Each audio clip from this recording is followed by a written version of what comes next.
Warning tips para hindi malinlang ang mga customer ng mga tindahan na nagbebenta ng fake goods. Tulad nito, kamakailan nakatanggap kami ng maraming komento at mensahe mula sa mga customer na bumili ng mga peking produkto mula sa mga commercial platforms. Sinasamantala ng mga walang prinsipyong nagbebenta na ang tatak at ang produkto ng Navitas.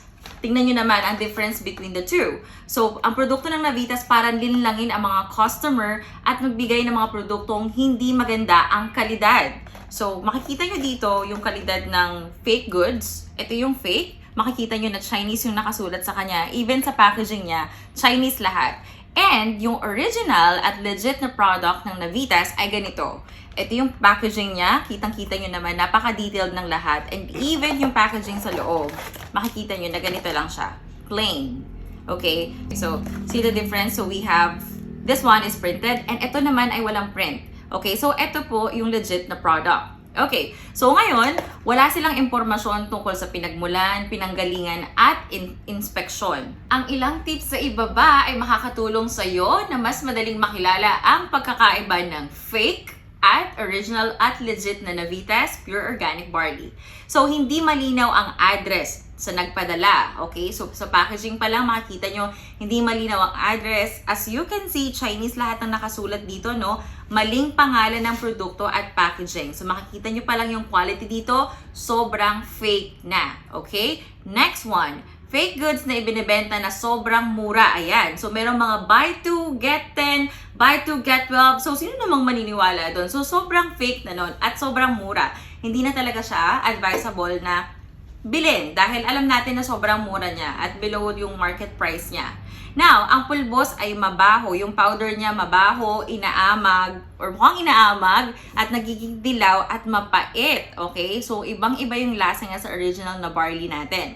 So, ang tunay na pulbos ay may berdeng kulay at amoy damo ng barley. So, again, ito yung original natin na barley, Navitas barley. Okay?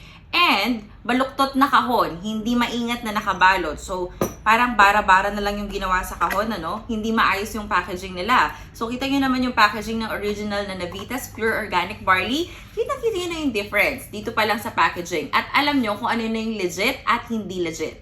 Okay, lastly, ang tunay na produkto ay may kasamang chia seeds at masks as a gift. Okay, so may mga promos tayo and meron tayong kasamang chia seeds and meron tayong libreng mask. So these are all free sa mga bibili ng original na organic, pure organic barley ng Navitas. Okay? Kami ay kumakatawan sa Navitas Barley brand at ipinapahayag na kami ay nagbebenta lamang sa pamamagitan ng Facebook at ang legit na link or website tulad nito. So kung makikita nyo, ito yung legit na website kung saan pwede kayong umorder ng mga legit na Navitas Pure Organic Barley. Sa makatuwid para maiwasan ang pagbili ng mga fake products at hindi magandang quality ng produkto, hinire-recommenda namin na i-check ng mabuti ang mga customer ang mga products bago tanggapin ang mga ito. So tulad nito, ito ay isang fake na product. So makikita nyo na merong Chinese na nakasulat dito, pati sa box niya ay sobrang fake na ng itsura. So, ito naman, makikita nyo, ito yung original na Navitas product. So, makikita nyo, clear lang yung packaging niya as well as with the box. Makikita natin na very detailed, lahat ng nutrition facts ay kompleto.